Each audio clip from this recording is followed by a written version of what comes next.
But that's, Benton Lunt could be a starting keeper in MLS, but it's just not the situation that this team is in. You have Roman Berkey as your captain. You're not going to let him walk. So trying to tell him off is kind of mindless. And then in this match, in the post-match presser, he was extremely critical of himself. He was unhappy conceding 4 goals, despite the fact that none of them were his fault directly. But he felt like, especially on the second and fourth goals, that he could have done more to prevent them. And that's definitely true. But if you look at like 3 or 4 other chances in that match that were sure goals that he somehow managed to stop, it's hard to, get on him for those 2 that maybe he could have potentially had. I think the XG face number is a little deceiving in this case, because if you go back and look at the eye test on these opportunities, I mean, he was making unbelievable saves on a lot of those 8 saves. I'm not sure exactly how many of them that was, yeah, but there were numerous very, very high level saves that most goalies in the league are not making. So I don't know. I'm not too critical of him. I know he's going to be critical of himself and always wanting to improve because he's a high level player, and that's what they do. So I'm going to leave the criticism for him to do that to himself and worry about that, because publicly criticizing him after he had a fantastic performance and gave the team a chance to win is just pointless for me. I think you talked about it there. Ben Lunt is definitely, I think, an MLS starting caliber goalie, at least for parts of a season. I think, obviously that's a blessing in real life, but as far as these discussions go, it's kind of a curse, because anytime Roman Berkey struggles or gives up 4 goals, no matter how many of them were actually his fault, you hear the fans talking about, let's get Berkey out of here. Lunt did well. Lunt's a starting caliber goalie. Get Berkey out of here. In reality, like you said, Berkey is an all-star. He's one of the best goalies in MLS. I don't see that changing anytime soon, but it's nice knowing that Lunt is there and he's very capable of stepping in if necessary. Yeah. Now, you mentioned that there's, you talked off air, a little bit of a transfer rumor. Rumor mill's spinning a little bit. Who is that St. Louis City is possibly in contact with to try to bring in? Yeah, so these talks are not yet advanced, which means no contract has been offered, no personal negotiations have started yet, but there have been conversations and interest from St. Louis City SC in Polish left back Michael Gergel. And so he's a 19-year-old left back. He plays already with the U21s for Poland internationally. The transfer fee would be in the ballpark of 4 to 5 million euro. That'd be pretty. That'd be the highest transfer fee in the club's history for sure. If signed, he would occupy an international slot and a U22 slot. And so, the type of player he is, he's a physical body. 6 foot. Yeah, he's about 6 foot. He's very, very physical player. He's defensive minded. He's not going to be your offensive left back. He can also play center back. So having that versatility that kind of resembles a JGR profile or a Chris Durkin profile, that type of thing, even a Giannis Horn in some regards. So it's kind of a 1-for-1 replacement for Giannis Horn. Only this time you're investing in a young player with your 4 to 5 million transfer fee or whatever it is, who's going to be on an underpaid salary. I think right now he's getting like $64,000 a year, which is below MLS league minimum. So if he came here, we would sign him. He would be underpaid for sure for what he's worth. I would imagine they'd give him like 150 or 200,000 or something like that. And then you're looking to have this player grow into being your starting left back, competing with Jay Reed, another young player, to see who's going to be that starting left back. If he gets that spot, then he gets significant minutes. And in 2028, you're transferring him back somewhere in Europe and you're flipping him for profit. So you're selling him for, $8 to $10 million as opposed to what you bought him for 4 to 5. So you're making a profit there, investing in a young player. And if you can get a young player, especially a defensive player, they are like almost impossible to find in MLS. There's so few young defenders that are worth anything. So if you can get your hands on one, I think it's a great investment. It's not going to be the type of purchase that fans are going to expect with a high price tag. They're going to expect an impact player is going to change the team and cause them to start winning games dramatically. He's probably not going to be that player, but he is a player that will bring stability to the back line, He'll bring kind of a calming presence. He's very calm on the ball. He's a very good passer. He's a distributor. He can be the role player that City needs him to be. He logs significant minutes for his clubs. So he can check all the boxes for City, and he doesn't harm the cap because he'd be a U22 contract. So that gives City still the opportunity to sign a DP, which is, for me, I'm looking at a right winger is where I want them to sign a designated player. So we're looking at 2026 at this point, with 2025 playoffs being mostly out of the picture. You have to start investing in your future in the summer window and the upcoming off season. So for me, I think this is a fantastic idea.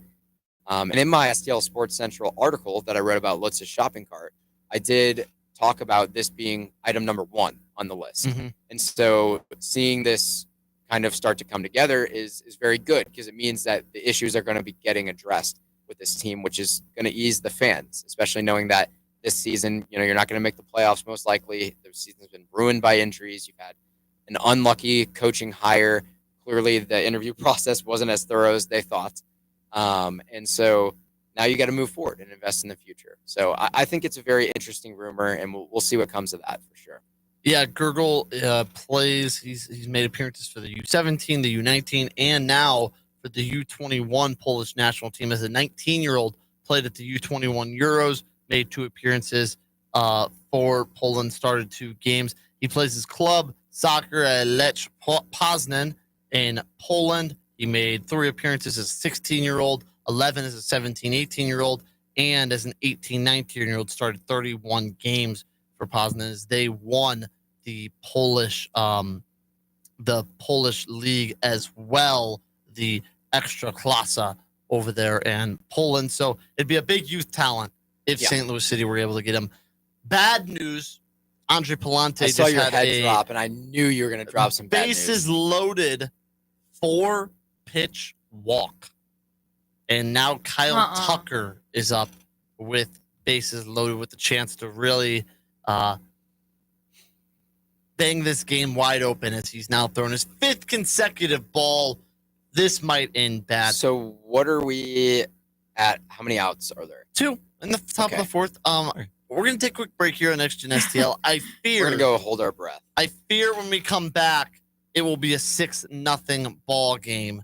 Let's hope, fingers crossed, that doesn't happen. This is the Loot Information Station, NexGen STL, live and on demand at lootinfo.com. We'll be right back. And Coach Ron Setcher, 2 encyclopedias of local sports knowledge, together each Saturday morning at 10, only on the Lou Information Station, streaming 24/7 at looinfo.com.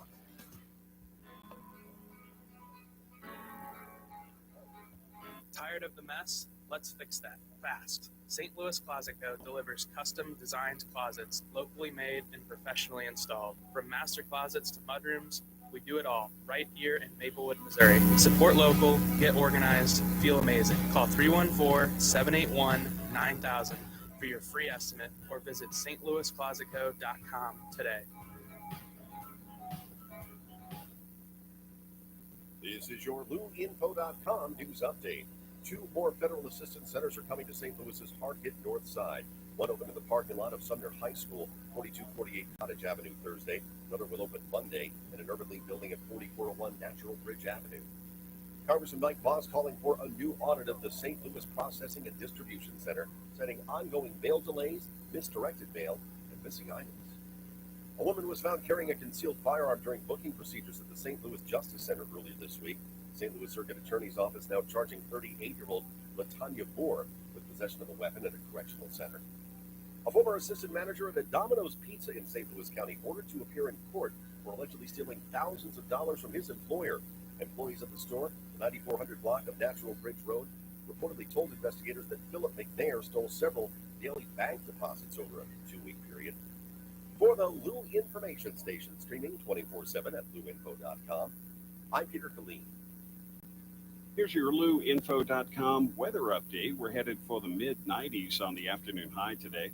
Sunshine for a while, slim chance of an afternoon shower, and very humid again. Our heat index about 102.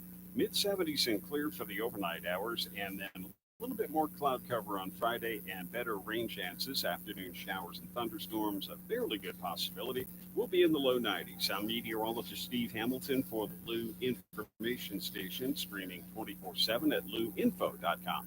Hot Shots Sports Bar and Grill has a new menu. But don't freak out. Hot Shots favorites are still there, like their famous wings, tacos, burgers, and pizzas. Plus, sure to be new faves like Big Philly egg rolls, the Bold and Hearty Slugger sandwich, the Buffalo chicken pizza, and 2 new wing sauces, Carolina Gold and Bourbon Glaze. And making a comeback, it's the return of Hot Shots' legendary waffle fries. So now there's even more to love at Hot Shots. Come try out the new menu at Hot Shots Sports Bar and Grill. Find the location nearest you at hotshotsnet.com. Summer in St. Louis, one thing: Cardinals baseball. It's more than a game. It's an STL tradition. The crack of the bat, the roar of the crowd, the boom of the fireworks. It's the soundtrack to summer for Cardinals Nation. So grab your cap and glove and take your spot in the stands. Because in St. Louis, baseball is more than a melody, it's our favorite song. Hey, Cardinal fans, hydrate like a champ. Head to the ballpark Saturday, July 12th as the Cardinals take on the Braves. That day, 20,000 fans 16 and older score a City Connect tumbler courtesy of Coca-Cola and Quick Trip. Stay cool and sip in style all summer long with this 30-ounce stainless steel tumbler. Don't miss out on this fan favorite giveaway. Grab your tickets today at cardinals.com/promotion.